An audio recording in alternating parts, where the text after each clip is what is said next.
मुफ्ती अखलाक के बयानात के लिए मुफ्ती साहब के ऑफिशियल चैनल मुफ्ती अखलाक अशरफी स्पीचेस को सब्सक्राइब करें।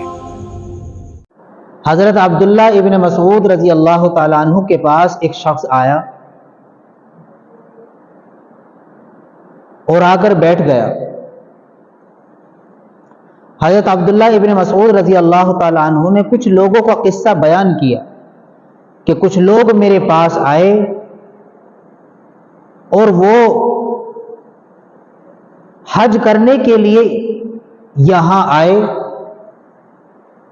लेकिन जो आदमी हज करने के लिए आए थे, जो काफिला हज करने के लिए आया था, उन तमाम हाजियों में एक हाजी का इंतकाल हो गया।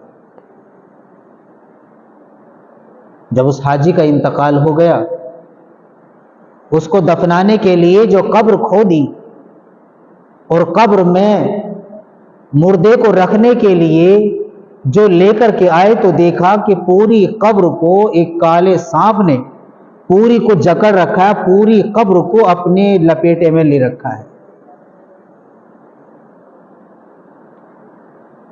उन्होंने उस कब्र को छोड़ करके एक दूसरी कब्र और खोदी।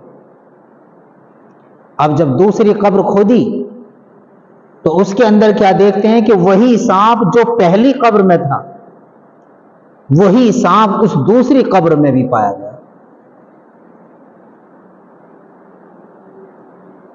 अब अपने मरहुमीन को, उस मुर्दे को छोड़कर, जो हाजी का इंतकाल हो गया, उस जनाजे को इसी हाल में छोड़ करके वो हजरत अब्दुल्ला इब्न मसूद रजी अल्लाह ताला अन्हु की खिदमत में हाजिर हुए और तमाम किस्सा हजरत अब्दुल्ला इब्न मसूद रजी अल्लाह ताला अन्हु को सुनाया।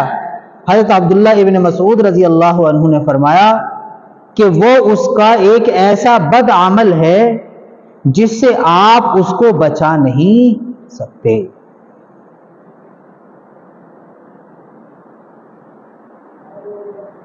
कि अब क्या करें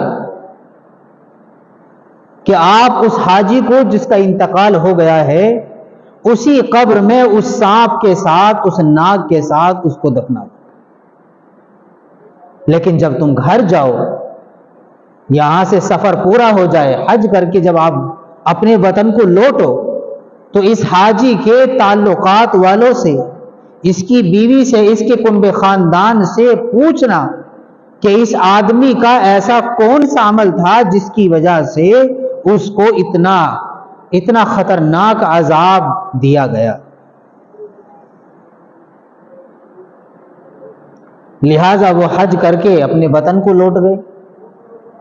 अब जब वतन को लौटे तो अपने घर नहीं गए, सबसे पहले उस हाजी जिसका इंतकाल सफर में हो गया था, उस हाजी के घर गए और जाने के बाद उसकी बीवी से पूछा कि हाजी का इंतकाल हो गया, हमने दफना भी दिया, लेकिन हाजी का एक ऐसा अमल है जो आपको पता है या खुदा को पता है।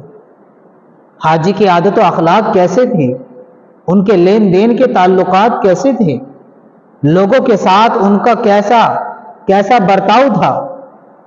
उनकी बीवी ने कहा कि हर चीज में वो अच्छे थे, हर चीज में वो बेहतरीन आदमी थे, लेकिन बस एक बात उनके अंदर पाई जाती थी कि जिस कारोबार को वो करते थे, उस कारोबार के सामान को, उस तिजारत वाले सामान में वो मिलावट करके तब बेचा करते थे।